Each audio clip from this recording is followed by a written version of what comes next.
La Universidad Nacional y el CINART S.A. presentan Una Mirada.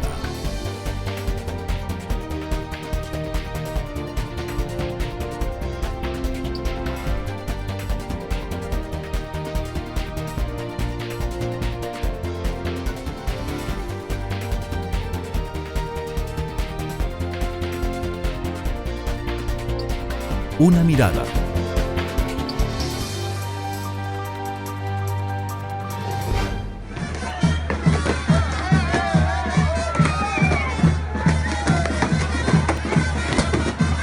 El Diablo y la Giganta, personajes del folclore costarricense que bailan al ritmo de las creencias, la cimarrona y las festividades pueblerinas. Estos gigantes de barro, papel o fibra de vidrio guardan los más recónditos prejuicios, anhelos y temores de nuestra sociedad. Hoy, en Una Mirada, conversaremos sobre la mascarada costarricense.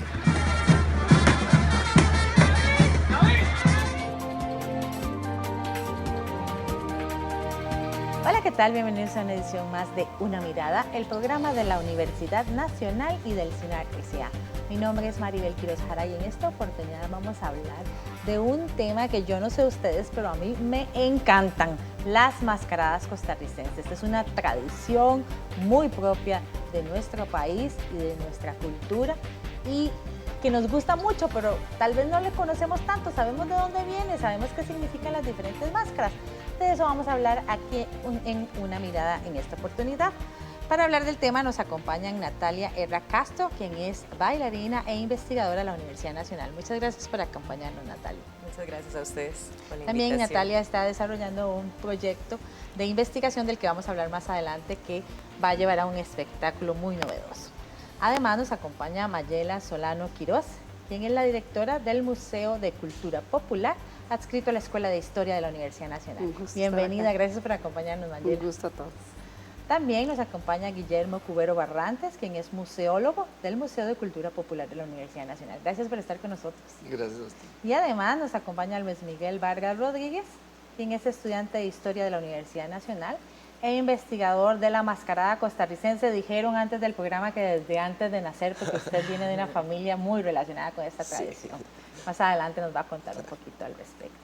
Bueno, la idea de este programa nace en el marco de una investigación que se viene desarrollando en la Universidad Nacional hace mucho tiempo. El Museo de Cultura Popular de la Universidad Nacional lo ha investigado, pero también Natalia, como su proyecto de graduación, se ha dedicado un poco a estudiar este tema en el marco de su proyecto de graduación de la maestría en composición coreográfica de la Escuela de Danza de la Universidad Nacional, que inicialmente se denominaría escrituras corporales y que tiene que ver con arte performático. Natalia, ¿por qué usted escoge el tema de la mascarada costarricense? Porque es un tema muy nuestro, pero tal vez de tanto que lo vemos en la cotidianidad, pues se ha vuelto parte de nuestro vivir y no le damos esa importancia que tiene.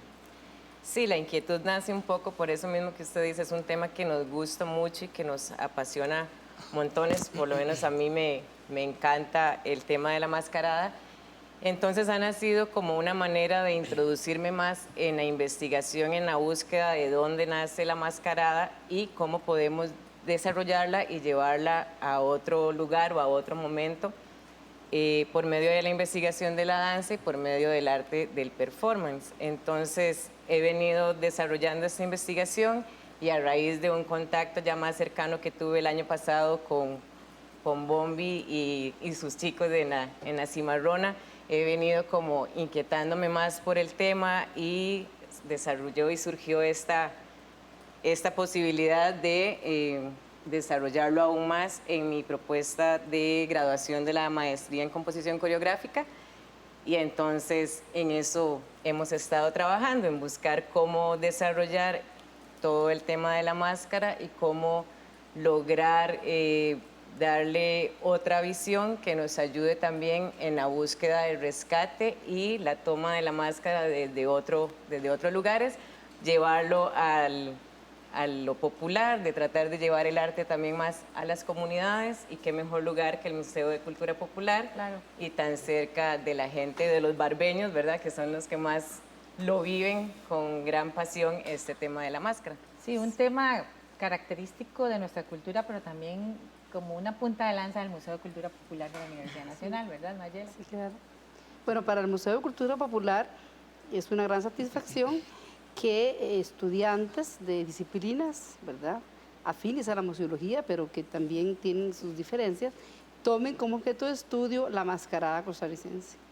El museo, como bien lo decías, tiene 20 años de existir dentro de la Universidad Nacional y la actividad festiva de la mascarada es una de las expresiones artísticas populares que el museo no solamente la hace parte a través de una de sus exposiciones que se llama Máscaras, Mascaradas y Mascareros, sino que también el museo propone esta actividad festiva no solamente en términos de la apreciación estética de la máscara, sino sobre todo de la recuperación de la actividad festiva popular, que es una actividad festiva muy antigua que tiene su recorrido histórico desde la colonia en nuestro país, ¿verdad? Pero que nos viene del viejo mundo y que, bueno, la gozamos, la bailamos, hasta la sufrimos, porque de niños todos le tememos a las máscaras, ¿verdad?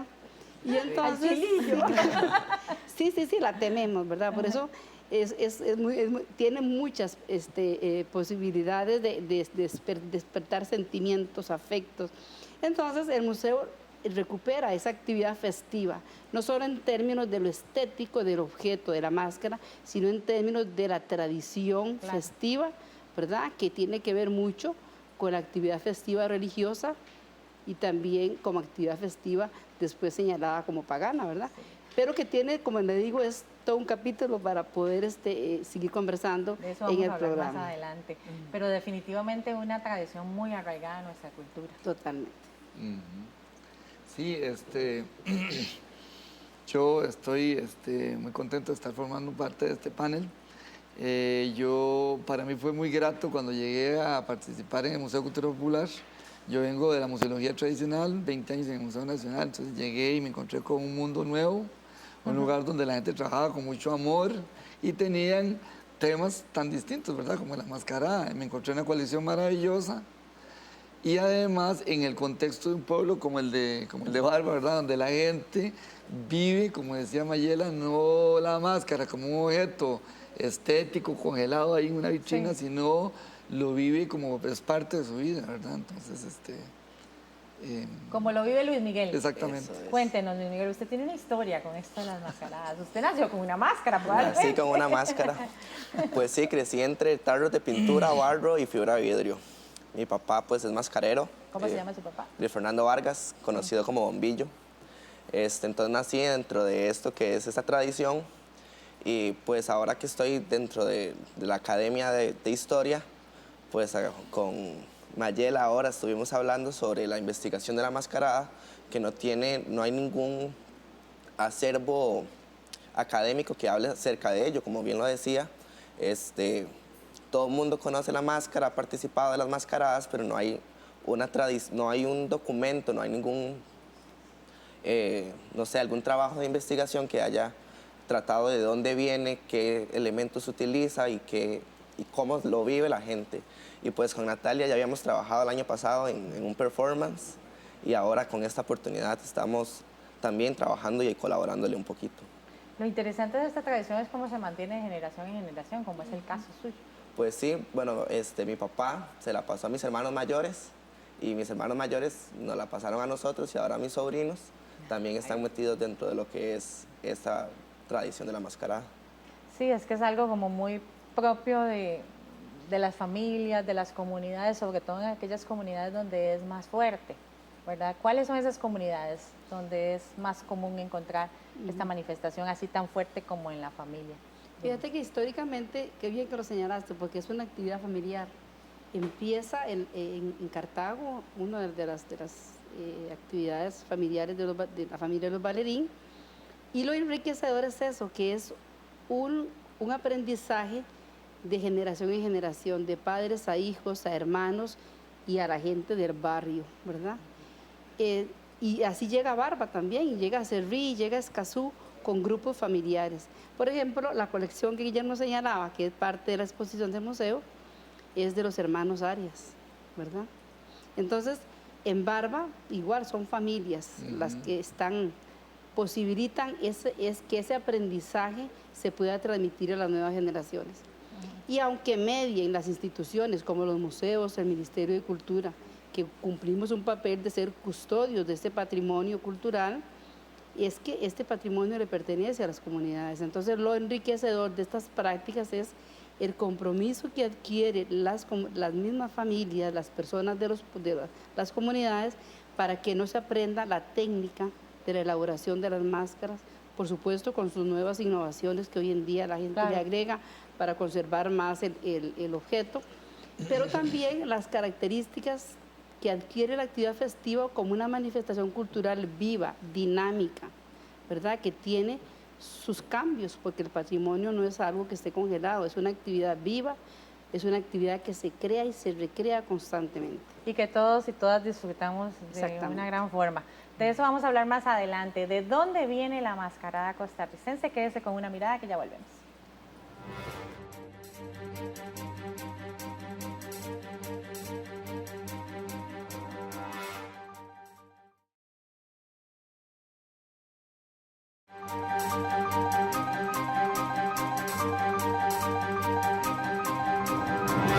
Continúe usted con Una Mirada, el programa de la Universidad Nacional y del CINAR S.A. Hoy con el tema de la mascarada costarricense. ¿Qué tema, por Dios? Yo no puedo olvidar, a mí me encantaba corretear detrás de la mascarada. Y yo creo que a la mayoría de la población de Costa Rica esa tradición le gusta, realmente se disfruta. Ahora, pero no sabemos de dónde viene. Como decíamos en el bloque anterior, en realidad no ha habido una recopilación histórica como que las y los costarricenses podamos decir, sí, sabemos que viene de aquí, que representa esto. Incluso ni siquiera sabemos, eso lo aprendí yo a la hora de preparar este programa, que hay diferentes tipos de máscaras. Entonces, empecemos. ¿De dónde viene esta tradición? Porque de lo que yo estuve leyendo, cruza el mar, en realidad, o cruzó el mar hacia América hace mucho tiempo. Sobre la mascarada hay diferentes trabajos hechos, digamos, trabajos menores, dispersos. En realidad hay un trabajo pendiente, ¿verdad?, que lo va a hacer el compañero cuando haga la maestría en historia, que le va a tocar que articular todo esto y hacer su tesis. Pero, digamos, cuando la gente llega al museo y nos pregunta ¿de dónde viene? Una cosa que nosotros le decimos siempre es que la cultura costarricense se caracteriza por ser una cultura que está atravesada por mil influencias, ¿verdad? Obviamente la primera que se nos viene a la cabeza, digamos, es la influencia, bueno, la indígena y la española, pero también está la africana, porque se habla en la máscara, se habla de la mojiganga, que es una cosa que tiene que ver con África. Entonces, uno empieza, por decirlo de manera sencilla, a decir que viene de todo lado, ¿verdad? Ahora, básicamente, la mascarada, como se da en Barba, por ejemplo, que es un caso muy particular, de mascarada es muy distinta a la mascarada, por ejemplo, que podemos encontrar en los grupos indígenas, por ejemplo, en Boruca. Entonces, ahí sí hay que deslindar y decir que aunque podrían haber contactos y podrían haber influencias, son fenómenos culturales muy distintos. Esta de Barba tiende a reproducir mucho los patrones que encontramos en la Edad Media en Europa, ¿verdad? Desde la kermés flamenca, digamos, en el norte de Europa hasta Italia, España. Entonces, es probablemente de ahí donde vienen sus orígenes. Hay un autor que se llama Mikhail Bakhtin, que analiza el tema de la cultura popular en la Edad Media, y las cosas que él refiere sobre la cultura popular, el uso de la vejiga, el uso de las máscaras, el uso de las comidas, recuerda mucho todo lo que se da en Barba. Entonces es como una especie de parte de la herencia, una herencia es como un calco prácticamente de lo que viene de Europa, ¿verdad? Obviamente con las aportaciones, como ya se ha dicho, de lo que viene de África también y de lo que viene de lo indígena, ¿verdad? ¿Cómo podemos distinguir esas influencias? ¿Cuáles son las diferencias que hay en las máscaras que nos puedan decir esto tiene una influencia europea o tiene más bien una influencia africana? Porque, bueno, la indígena ahorita la vamos a comentar más en específico. Sí, digamos, lo europeo, una de las cosas interesantes, aparte de todos esos rastros que uno puede seguir, que es, por ejemplo, el uso de las tripas, por ejemplo. Eso se usaba, por eso digo que es como un calco, las tripas se usaban en la Edad Media Europea y esas tripas que tienen Barba, que las usan, que huelen mal, ¿verdad? Las famosas vejigas, ¿verdad? Las vejigas se citan allá. Y después otra cosa interesante es, por ejemplo, el uso satírico de la máscara no es el uso ritual sagrado que tiene en el contexto, digamos, indígena. Entonces es una cosa muy distinta. Ahí podríamos citar dos casos donde vemos un uso de la máscara carnavalesco, por ejemplo, que es algo totalmente europeo, ¿verdad? Y el uso de la máscara ritual, que es el que se da en el contexto indígena. No sé si Mayela... Aquí lo interesante de lo que señala este compañero es que lo que aquí deriva es un sincretismo cultural, o sea, es una práctica proveniente de diferentes culturas y entonces adquiere en nuestra patria, en nuestro país, características muy particulares. Está bien, tenemos la influencia de los personajes que ellas representan, como el diablo, pero también asume unas características muy propias de la connotación de la cultura, de la cotidianidad de los pueblos de Costa Rica. Y es que las primeras actividades festivas de la máscara surgen al calor de los turnos de las fiestas populares que se hacían con relación a actividades que organizaban las cofradías para obtener recursos económicos para solventar necesidades de los pueblos. Entonces se señala como una de las principales las fiestas que se realizaban en conmemoración a la Virgen de los Ángeles, patrona de los costarricenses. Sí. Y se cuenta que las procesiones de la Virgen de los Ángeles y las fiestas iniciaban con la mascarada al mediodía. Pero además no solamente era la mascarada, sino que era, como decía Guillermo, la comida, el consumo de bebidas etílicas ilegales, por decirlo de alguna forma, en esa época. Las borracheras. Las borracheras, ¿verdad? Entonces, yo me imagino a Cartago, ¿verdad? La muy noble y leal ciudad de Cartago, con la Virgen de los Ángeles iniciando la procesión con una mascarada. Y cuando yo me imagino eso, bueno, como historiadora yo me remonto y quisiera haber estado allí, lo leo, me lo cuentan, pero yo quisiera haber estado allá. Ahora, porque esa práctica luego pasa por un proceso de censura por parte de la Iglesia. Pero es que los indios y los pardos de la Puebla de Cartago eran los que le daban la algarabía y el color a la fiesta de los Ángeles. Y yo, perdóneme, yo puedo estar segura que casi que era más importante la mascarada que la Virgen de los Ángeles. Luego ya retomó, pero la gente esperaba. Dicen que la gente recorría, caminaba, ¿verdad? Era la época, la gente tenía que caminar, de los pueblos más lejanos de Cartago, solo para venir a presenciar las mascaradas que se hacían para celebrar a la Virgen de los Ángeles. Sí, es que es una tradición muy arraigada en la cultura costarricense y que pues hoy por hoy pues sigue siéndolo así. Por eso Luis Fernando Vargas fabrica máscaras desde su juventud. Hoy es maestro portador de tradiciones del Ministerio de Cultura y recorre el país enseñando y enamorando a la gente del arte de la mascarada tradicional costarricense. Digamos, la fábrica tiene cerca de 15 años ya en forma, ¿verdad? Pero yo toda la vida me he dedicado a hacer máscaras como hobby, ¿verdad? Porque es algo que a nosotros, nosotros los barmeños lo traemos en la sangre. Entonces, a partir de ahí, yo como mascarero tradicional me he dedicado a mantener esa tradición por el hecho de que nosotros olvidamos muchas veces de dónde venimos nosotros. Entonces yo en mis máscaras ando lo que son leyendas costarricenses, ¿verdad? Entonces es ahí donde yo me inicio a jalar cultura para todo lado. Yo inicié por pura coincidencia porque en Barba había solo un señor que hacía máscaras, que se llamaba don Carlos Salas, pero muy egoísta, nunca transmitió absolutamente nada. Él todo lo que sabía se lo llevó a la tumba. No tuvo hijos, entonces él a nadie le transmitió. Nosotros lo íbamos a ver por los cercos, a hacer máscaras, cuando yo tenía cerca de 7 años. Y él nos veía que lo estábamos viendo, entonces él tapaba sus cosas y no seguía haciendo nada. Entonces de ahí empezamos nosotros a experimentar, que cosa que a mí me llevó 11 años, el poder hacer una máscara, ¿verdad? Con lo poquito que nosotros podíamos verlo. Entonces ahí es donde inicia, digamos, mi inclinación por las máscaras. Yo doy talleres por todo el país, trabajo mucho con el Ministerio de Cultura.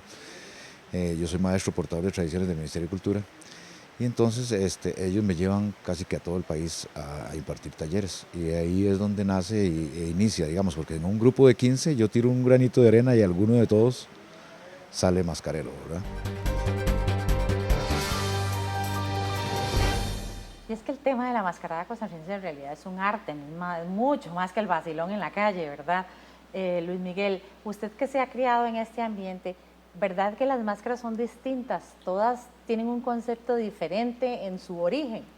Pues sí, desde el tiempo de la colonia y diversos autores como Giselle Chan, que es antropóloga del Ministerio de Cultura, explican o hablan de que la mascarada tradicional costarricense es un híbrido entre la influencia, como lo decían los compañeros, europea y la propia cultura autóctona americana, pero que toma una connotación diferente en el Valle Central. Cuando la familia Valerín en Cartago, en la Puebla de los Pardos, inician la confección de las máscaras, se traslada a diversas zonas del Valle Central, como lo es Acerrí, Escazú y Barba, mediante la transmisión de las técnicas de la confección de las máscaras.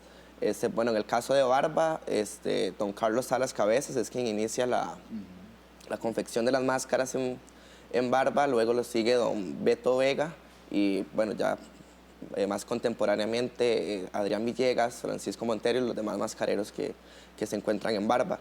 Y cada uno de ellos tiene un estilo diferente de sus creaciones de máscaras que representan los intereses propios de cada uno de ellos, sin dejar de lado la connotación tradicional que tiene todo el contexto de la mascarada en Barba, que se utiliza para celebrar los festejos del santo patrón que es San Bartolomé.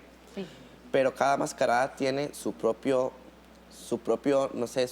desarrollo dentro de la sociedad. Existen máscaras propias para fiestas privadas, que son los eventos, digamos, que hacen las cimarronas con las mascaradas. Están las mascaradas que son para las fiestas patronales y las mascaradas de exhibición que conocemos. Claro, y tal vez para retomar un aspecto que quiero destacar, la máscara tradicional indígena, ¿qué se rescata de las tradiciones indígenas tan importantes de nuestro país y que están ahí presentes en estas máscaras?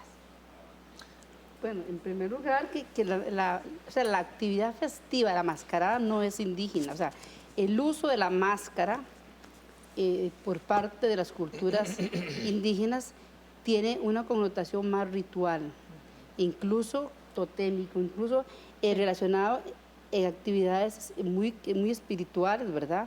Muy de ritos de iniciación, no de la algarabía que va a tener con esta influencia española. Y el material, mucha presencia, tal vez un poquito Guillermo, que fue el que hizo el montaje museográfico en el museo, él las divide porque es cierto, algunas representan animales, ¿verdad? Y que tienen un sentido muy espiritual, ¿verdad? Y los materiales incluso son muy distintos, por ejemplo.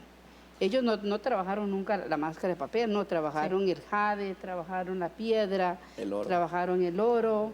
Entonces estas máscaras tenían otro uso en la cotidianidad de las culturas indígenas, que va a ser muy diferente a la actividad que ya se deriva en la colonia con la llegada de los españoles en la actividad festiva. Sí, bueno, ahora quería recordar que cuando veníamos en el carro de camino veníamos haciendo como un ensayo y conversando el tema para ir calentando, ¿verdad? Entonces el compañero comentaba algo sobre el diablo, por ejemplo, y responde un poquito la pregunta que usted nos hacía acerca de las diferencias, que es muy importante mantenerlas porque somos una cultura muy diversa, pero también cada una con su riqueza mantiene su particularidad. Y una de ellas es la idea del diablo, la figura del diablo. El diablo es muy distinto, el diablo cristiano, por ejemplo, al diablo pues, ancestral prehispánico, boruca en particular. Porque los diablos, el diablo cristiano, por así decirlo, que es el que heredamos vía Europa, ¿verdad? Vía es un diablo malévolo.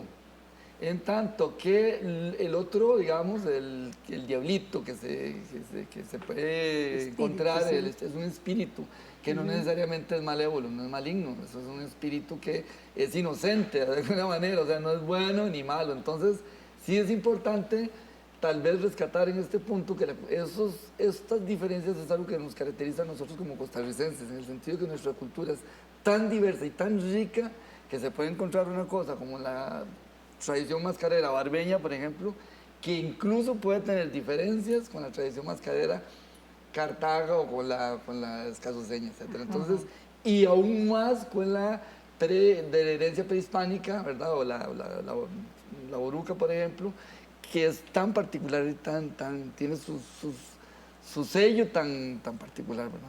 Sí, cada sector le ha ido dejando como su sello impregnado y ha ido desarrollando como otra relación y otro sentido y otro simbolismo también, Claro. ¿verdad? El uso de la mascarada, que es lo que deberíamos también tratar siempre como de reforzar y rescatar, que no queremos que se pierda, como ese significado. Y esto es un proceso que continúa, es decir, hoy en el siglo XXI, en las actividades festivas de máscaras, ¿verdad? Tanto en la confección como en la actividad festiva, tiene una connotación del siglo XXI. Los personajes tienen que ver con la televisión, tienen que ver con esos personajes que están en los imaginarios colectivos de las nuevas generaciones y también en los políticos. Claro. No voy a ocultar, el Museo de Cultura Popular recibió este año 2 máscaras que tienen importancia histórica. Tienen una historia política de por medio. Historia política de por medio. Fueron las máscaras que estuvieron estuvieron en el traspaso de poderes de la expresidenta Laura Chinchilla. Sí. Eran 6 máscaras gigantes, el museo va a tener bajo su custodia 4, y estas máscaras, doña Laura las pidió, ella quiso máscaras en su traspaso de poderes. Pero también otros partidos políticos han utilizado las máscaras en las actividades políticas de la calle, ¿verdad? La gente se pone las máscaras de color del partido, y la gente con sabiduría en las comunidades representan a los periodistas, representan a políticos para atraer un poco de difusión en los medios de comunicación a la actividad festiva de la mascarada. Entonces, por eso yo decía al inicio, es una práctica que se sigue recreando, que se sigue modificando, transformándose. Luis Miguel. Incluso para rescatar lo que hablaba también Guillermo del sarcasmo, ¿verdad? De esa utilización sarcástica muchas veces del uso de la máscara. Sí. Con respecto a lo que decía Guillermo y un poco lo que hablaban las compañeras, la mascarada costarricense, como me lo mencioné anteriormente, es el híbrido entre esa relación, entre esa cosmovisión naturalista de los aborígenes costarricenses, que se toma y transmuta a una concepción más católica, producto de ese sincretismo que hablaba Mayela al momento de la evangelización en la colonia. Y esa diferenciación lo que hace es marcar 2 etapas, como lo dice la autora Giselle Chang, de la mascarada costarricense colonial y la mascarada costarricense actual, donde totalmente versan una sobre la otra, pero tienen sus propias diferencias. Actualmente, la mascarada tiene una connotación de fiesta popular, de fiesta de celebración, que antes de que tomara esa connotación era ritual para la pasada a la Virgen de los Ángeles, para la celebración del Corpus Christi y para además actividades religiosas. Actualmente también, como lo mencionaba usted, la mascarada tiene sus diferencias totalmente según la ubicación. En Barba se celebra de una forma, en Acerrí se celebra de otra forma, en San Antonio de Desamparado se celebra de otra forma, que va influenciado también por las características culturales de cada pueblo. Claro. En el caso de Barba, bueno, una diferencia abismal es la utilización de vejigas para chilillar a los presentes, que en otros lugares lo que se utiliza son los cabezazos con la misma mascarada o los chilillos de vergatoro que se utilizan. A mí me chilillaron, chiquilla.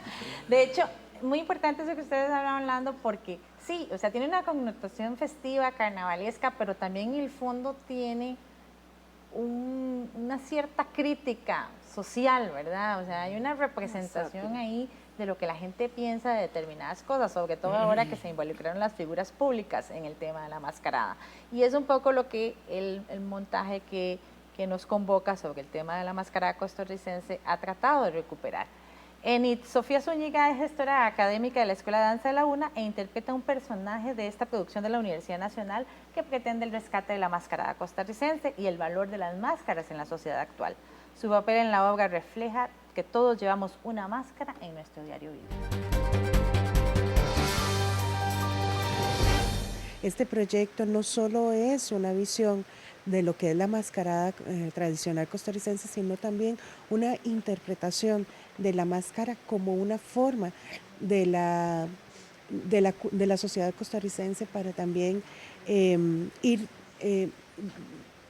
poniendo velos sobre las personas, poniendo etiquetas, la máscara como una forma de socialización, ¿verdad?, de aceptación, y cómo nos vamos transformando en esas máscaras que están representadas en la mascarada costarricense, ¿verdad? Yo soy actriz y estoy trabajando desde el cuerpo y desde la expresión corporal, lo que tiene que ver el género y lo oculto de las tradiciones en que están implícitas en la cultura costarricense con la mujer, la violencia de género, ¿verdad? Y aquella máscara que nos hacen ser como mujeres, partícipes de una sociedad desde una visión, desde una posición pasiva, ¿verdad? Y cómo a través de la máscara vamos escondiendo lo que ocurre detrás de las puertas de nuestras casas, ¿verdad?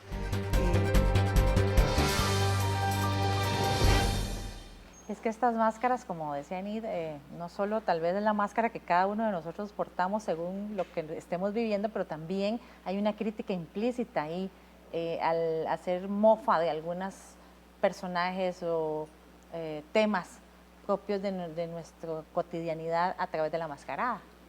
Sí.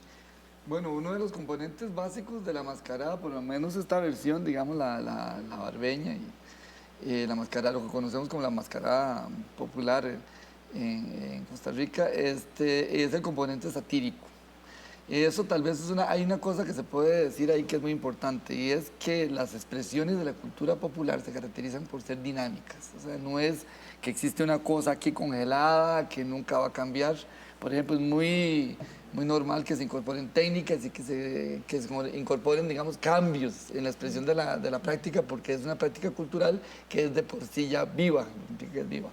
Sin embargo, el componente satírico es muy importante y hay que llamar la atención. Por ejemplo, Mayela tiene unas anécdotas preciosas de don Carlos Salas, ¿verdad? Que tal vez no dé tiempo que la cuente, porque que es de como él representaba a unas señoras del pueblo, ¿verdad? Y las ridiculizaba, y eran señoras del pueblo que veían la mascarada y se enojaban y lo agarraban de bolsazos, y no había un pleito.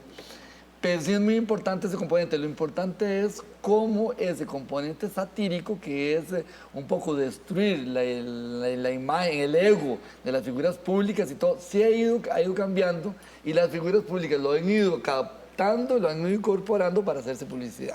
Sí, claro. Entonces hay que... Pero debe haber más de uno que no le gusta como quedó en la máscara. Bueno, puede ser. Pero sí es importante tal vez tener en cuenta que es importante que no se desnaturalice, por más que se transforme, esa vocación satírica que tiene la máscara de subvertir el mundo, ¿verdad? Sí, claro, eso es un aspecto muy importante, lo vamos a abordar en el siguiente bloque, que es con una mirada, que ya volvemos.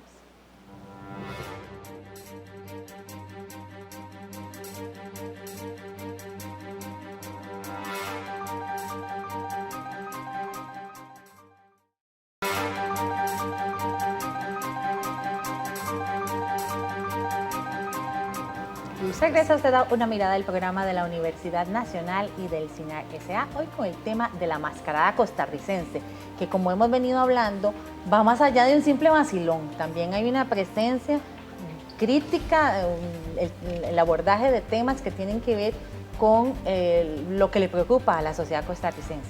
Efectivamente, me gustaría citar lo que Giselle Chang propone acerca de la mascarada, que dice que es una vinculación a lo real, a representaciones, simulacro de proyecciones de conflictos y esquemas de solución de la sociedad. Entonces la mascarada viene a eso, a salirnos de nuestra realidad social y hacer una crítica desde afuera mediante la utilización tal vez de un alter ego. Me pongo una máscara y así puedo criticar y puedo expresarme sin tener ningún problema con que me vayan a denunciar, que me vayan a callar. Y entonces la mascarada viene a hacer eso, ese reflejo de los problemas nacionales, de los problemas sociales y las posibles soluciones que la misma sociedad le da. Y también, bueno, refleja una burla a lo que es la sociedad. Sí. Cuando se da la transición al Estado moderno, la mascarada toma como esa burla lo que es la jerarquía eclesiástica y lo que es la jerarquía monárquica, con la utilización de los gigantes que venían a representar la autoridad real y la autoridad imperial en relación con las máscaras pequeñas que eran el pueblo, la plebe, que estaba oprimida por esos gigantes que eran representados por cada uno de ellos. Sí, y también importante que esto sigue presente, o sea, no solo, digamos, las representaciones de lo que se ha heredado a lo largo de la historia, sino que las nuevas problemáticas sociales también se han incorporado. Sí, bueno, yo tuve una experiencia académica interesante con la Escuela de Artes Plásticas, de Arte y Comunicación Visual de la UNA hace unos 10 años, que es una lástima que se haya interrumpido, donde los estudiantes vinieron y hicieron muchos trabajos con la mascarada, tal vez como el tiempo apremia, digamos, es importante tal vez citar algunos casos. Por ejemplo, tratábamos de que ellos hicieran reproducciones de la colección histórica del museo, pero también que reprodujeran las máscaras con su sentido histórico, ¿verdad? Que era ser satírica. Entonces ellos hicieron, por ejemplo, representaron la represión policial, representaron la mujer agredida, la agresión en el espacio doméstico. Entonces las problemáticas que ellos fueron identificando sociales que eran dignas de ser denunciadas, las incorporaron mediante la elaboración de sus máscaras. Entonces es una manera de ver cómo primero el arte, digamos, la cultura, digamos, de las artes, como las artes plásticas, la danza, el teatro en este caso, comienzan a retroalimentarse con la cultura popular y se la vuelve más dinámica y más rica, ¿verdad? Entonces, sí. Y eso es parte de lo que el museo rescata, el Museo de Cultura Popular de la UNA. Esa era gran fortaleza porque el Museo de Cultura Popular es un espacio dialógico, un espacio que propicia la reflexión, es un espacio de encuentro de saberes, donde las diferentes disciplinas de la universidad entran en contacto con los saberes del pueblo, ¿verdad? Y entonces el museo ha venido contribuyendo en todo este proceso a través de la investigación, a través de las actividades museográficas, a través de los talleres, que como decía el señor don Bombillo, también nosotros participamos con estos talleres, y sobre todo porque propiciamos en los estudiantes que tomen como objeto de estudio en sus trabajos de investigación este tema.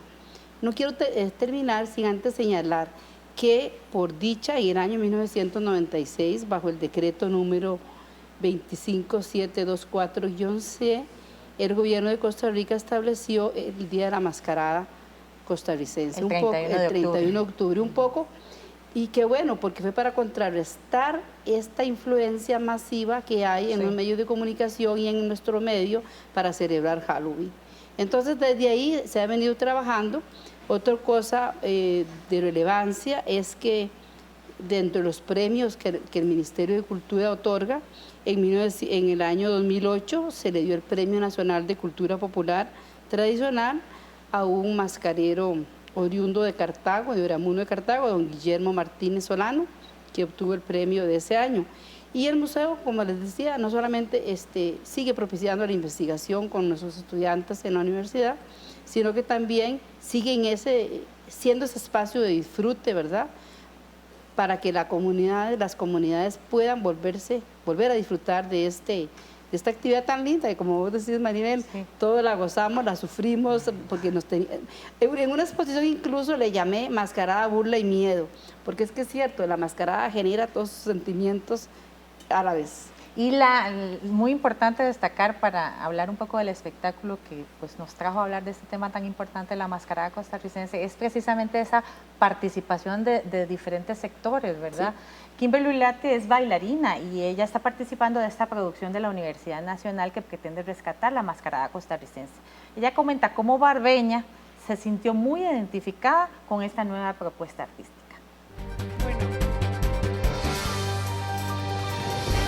Bueno, lo que voy a hacer es bailar, soy bailarina, intérprete, creadora, yo creo, porque desde la dirección de Natalia, ella como que nos ha llevado a nosotras crear a partir de todo lo que ella, el material que nos va dando y nos va motivando. Entonces, lo que a mí me trae a las máscaras y todo esto es desde la infancia, porque yo soy barbeña y entonces los payasos desde siempre y la investigación del cuerpo en esos momentos, en las mascaradas, en las fiestas y todo eso siempre ha sido una cosa que me llama mucho la atención. Y ahora que Natalia agarró el tema para transformarlo en realidad, desde una actualidad, desde una investigación, ¿verdad?, de lo que genera el cuerpo con las máscaras, ¿verdad?, puede ser imaginarias o estas que son, ¿verdad?, que uno se las pone y que están ahí, pero todo el peso que lleva ponerse una máscara en la vida. Entonces es como muy interesante, habla un montón del género, de la política, de la educación, desde un montón de lugares se puede abarcar el hecho de ponerse una máscara y que el cuerpo empiece a reaccionar a partir de eso. Y esta tradición tan arraigada en nuestra cultura, la mascarada costarricense, dio pie a este espectáculo de arte performático, Escrituras Corporales, que vas a dirigir, Natalia. Cuéntenos un poco de dónde surgió la idea y en qué consiste el espectáculo. Bueno, la idea parte, como viene también diciendo ahora Guillermo, es como de externalizar por medio de la mascarada y de la tradición popular la problemática social. Entonces yo busco a partir de la mascarada y de tomarla como una forma de rescatarla, involucrar diferentes temas que nos preocupan, que nos compete a todos, como es la problemática a raíz de la violencia, por medio de la educación, temas de política, cómo tratar de ir dentro de esa sátira también buscando cómo podemos abarcar desde otros lugares y por medio de mi especialidad, que es la danza, y en esta oportunidad con este trabajo de la creación de la composición para mi proyecto de graduación, busqué no solo quedarme en hacer porque tengo que graduarme, sino ir más allá y tratar de involucrarme en la investigación. Entonces, buscar de diferentes lugares y con los bailarines que estoy utilizando, creadores, como dice Kimberly, porque ellos también van a estar aportando desde su realidad, desde cómo ellos lo sienten, aportando en la búsqueda de exponer estas problemáticas, pero al mismo tiempo tratar de buscar también algún posible cambio. Yo sé que es muy difícil, pero cómo podemos ir buscando alguna transformación. Por eso también busqué hacerlo en un espacio no convencional, no en las cuatro paredes del teatro, sino buscar un lugar que de por sí le va a aportar un montón por su historia, por su estética, por todo el peso que tiene el museo y cada uno de los rincones que hay en el museo. Ya solo el espacio va a aportar muchísimo más en la búsqueda de esa exponer y externalizar esa problemática. Entonces nace la inquietud también de hacerlo en el museo, que agradezco muchísimo a Mayela y a Guillermo por la oportunidad que me han dado, porque de eso se trata también el museo, de darle otro sentido y de que esté siempre vivo, que la gente de la comunidad tenga el acceso a venir a esta casa, a este museo y a este día que vamos a hacer es también la presentación de este espectáculo en torno a la celebración del Día de la Mascarada. Entonces, cómo propiciar en la comunidad, abrir más el espacio y el arte y la cultura a la gente, llevárselos a ellos. Y también la idea de que la gente no esté nada más como espectadora de este proceso y de este espectáculo, sino que sea parte también. Los vamos a involucrar, van a jugar un papel muy importante dentro de la propuesta, no nada más van a estar ahí viendo, sino que queremos ver las diferentes reacciones que la propuesta tiene.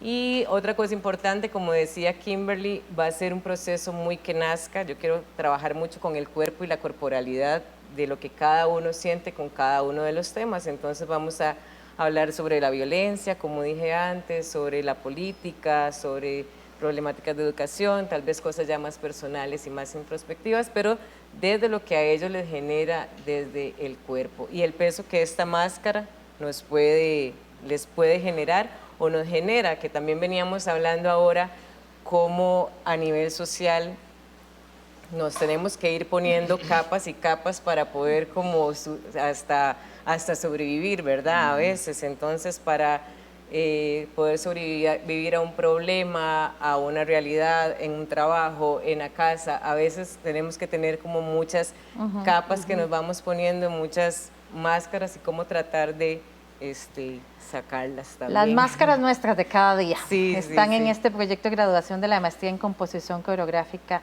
de Natalia Erra. ¿Qué día se va a presentar el espectáculo? Y bueno, ya sabemos que en el Museo de Cultura Popular de la Escuela de Historia de la Universidad Nacional en Barba de Heredia. En el museo, 28 y 29 de octubre.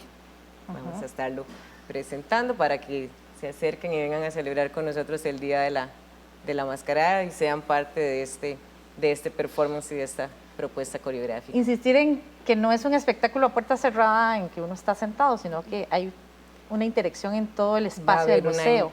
En varios espacios del museo vamos a interactuar y hacer un pequeño recorrido por el museo, donde van a estar sucediendo siempre distintas acciones, momentos y donde la gente se va a involucrar en torno a esto. ¿Dónde puede la gente ubicar más información de este espectáculo del museo para conocer más en detalle las actividades que van a tener lugar el 28, 29 y por supuesto pues de octubre y por supuesto que el 31 de octubre, Día de la Mascarada Costarricense? Bueno, lo vamos a estar comunicando a los usuarios del museo y a todo el público en general en el sitio web del museo y en nuestro Facebook. Pero como estamos en el mes, de seguro saldrá un artículo en el periódico de la Universidad Nacional, estará en el sitio de la página de la Universidad Nacional. Es siempre los medios de comunicación, tenemos un contacto con ellos, ellos van a sacar artículos televisivos, artículos periodísticos, entonces la gente va a estar informada. Pero lo que a mí me hace muy feliz de esta actividad es que por fin, yo siempre lo he dicho, las tesis de los estudiantes tienen que salir de las cuatro paredes de las universidades, por Dios, es que no puede ser que la producción académica, investigativa que se hace en la universidad se quede en nuestros campos. Bueno, esa es la idea de esta investigación. Entonces la gente va a poder tener acceso a esas tesis por medio de que el museo es un espacio abierto, como les decía, donde la gente va a tener accesible toda la información de la propuesta innovadora. Y siempre lo ha sido, es un espacio riquísimo para ir con la familia, para aprender, para participar en los talleres y ahora, por supuesto, pues participar 28 y 29 de octubre en este proyecto Escrituras Corporales. Gracias a ustedes por acompañarnos en este interesante tema, de verdad que hablar de la mascarada costarricense siempre es una delicia. Gracias a ustedes por acompañarnos, busque más información sobre este y otros programas en www.una.ac.cr. Hasta pronto.